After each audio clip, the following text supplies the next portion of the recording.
Now, guys, I said at the start of this podcast, we are going to cover off a tutorial on cold call openers. And why are we doing that? I have been speaking to SDRs and AEs throughout the week and also been doing my research online. There's also posts on it on LinkedIn. And I think there's a lot of people out there that will get value from what I'm about to say. The first objection comes before your buyer says anything. Why? What is the first thing your prospect hears when you call them? It's not your pitch. It's your tone. They hear your voice. They hear your sound. And automatically, subconsciously, you get put into one of two boxes. One where I might listen or I'm happy to listen, and one where it sounds like everyone else. Tonality, well off, see you later.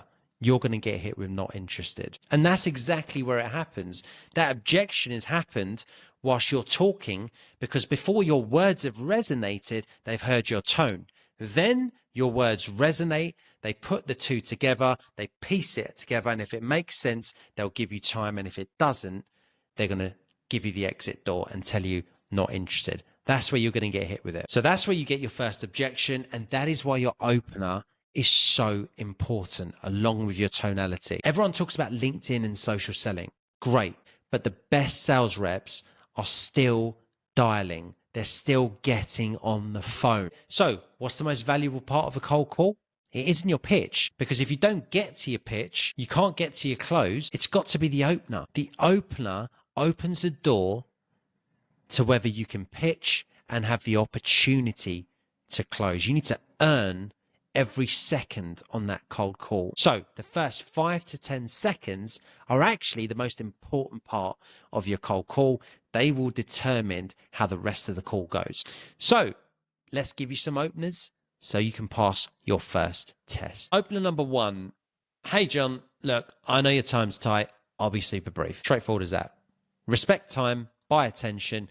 Why does it work? You're acknowledging the elephant in the room, right? It's a cold call. You've called them out the blue in the middle of their busy day. Their time's valuable. And this is super refreshing, right? To decision makers and champions that you're calling, because that is who you're calling, and they're super busy.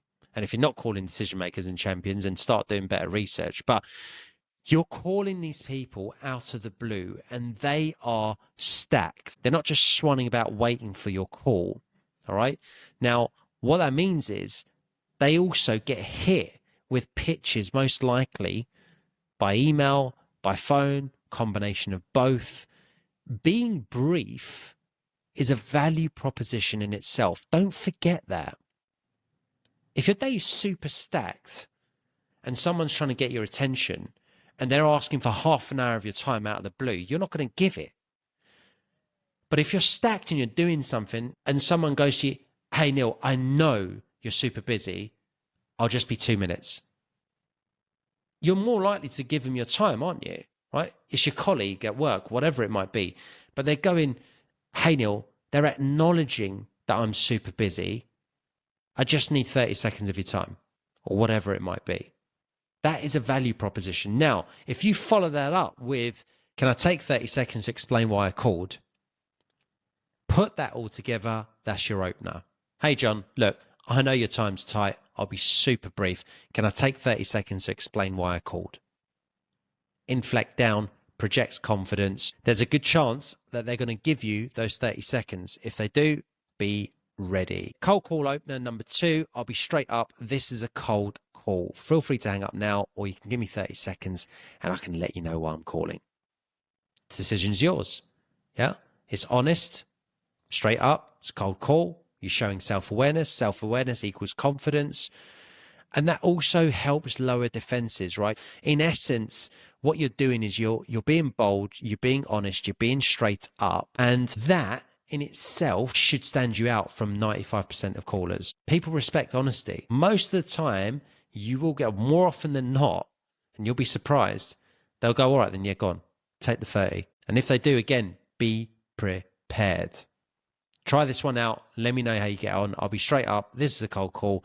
Feel free to hang up now, or you can give me 30 seconds and I can let you know why I'm calling.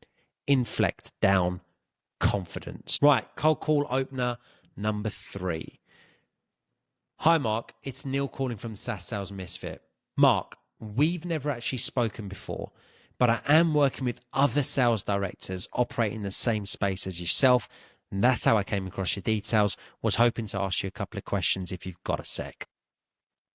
Why does this work? This adds credibility quick. It's telling them that you're working with their peers. And then it deals with two objections straight off the bat, right? Who are you? How did you come across my details? Or how did you come across me? You can name drop familiar brands too, build relevance, do as much homework as you can. And then instead of assuming permission, obviously you ask, right? Which makes it feel like more of a conversation, not just a pushy sales pitch. Right. Bonus tip, guys, customize the companies that you're working with to their industry or size, right? Just do a little bit of homework. It doesn't take long. At least make it feel like you've done your homework if you're not going to do it. But my advice is do your homework. All right.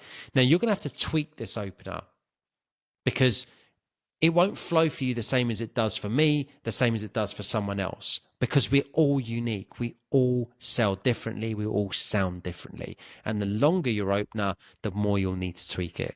Hi, Mark. It's Neil calling from SaaS Sales Misfit. Mark, name drop him again. Make sure you get their attention.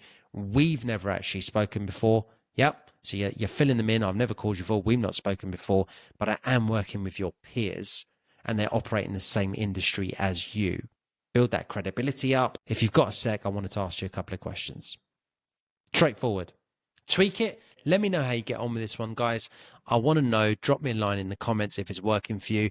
And if you want some help in tweaking it, I'm happy to do that. I can help you guys out, right? We can come up with one that fits your tone and your selling style better. Maybe we need to make it more concise, right? Let's do it. And guys, if you want more cold call openers like this, I've got a ton of them. Just drop openers in the comments below or DM me on LinkedIn. I'm more than happy to help you out and send some over to you.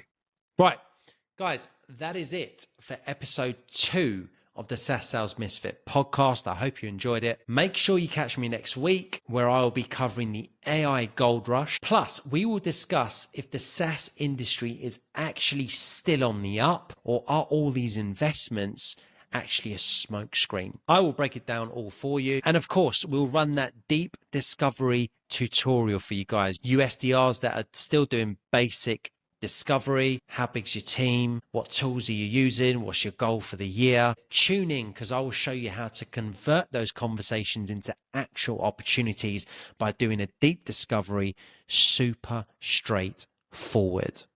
And SDRs, as we've covered off today, the landscape is tough. So if you need to level up, click the link in the description below to get access to my objection handling masterclass. I'm telling you, it will set you apart. See you all next week.